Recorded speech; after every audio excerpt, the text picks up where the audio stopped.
IPL শুরুর 4 দিন আগে ভবিষ্যতের নেতা বেছে ফেলল কলকাতা নাইট রাইডার্স।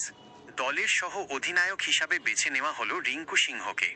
দলের প্রস্তুতি ম্যাচগুলিতে নেতৃত্ব দিচ্ছিলেন রিঙ্কু। তার নেতৃত্ব পছন্দ হয়েছে কেকেআর কর্তৃপক্ষের। আসন্ন আইপিএলে কেকেআরকে নেতৃত্ব দেবেন অজিঙ্ক্য রাহানেই।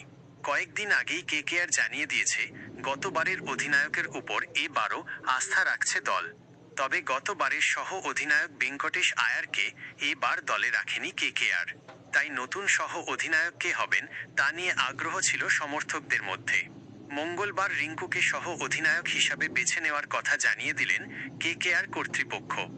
ইডেন গার্ডেন্সে কেকেআরের প্রস্তুতি ম্যাচগুলিতে কয়েকদিন ধরে নেতৃত্ব দিচ্ছিলেন রিঙ্কু।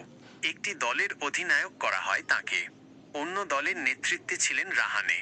প্রস্তুতি ম্যাচে রিঙ্কুর নেতৃত্ব খুশি করে অভিষেক নায়ারদের।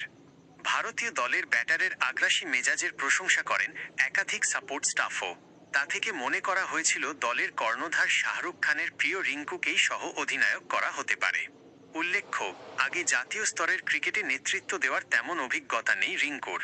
উত্তর প্রদেশের অধিনায়কত্ব পেয়েছেন তিনি, কিন্তু তা বেশি দিন নয়।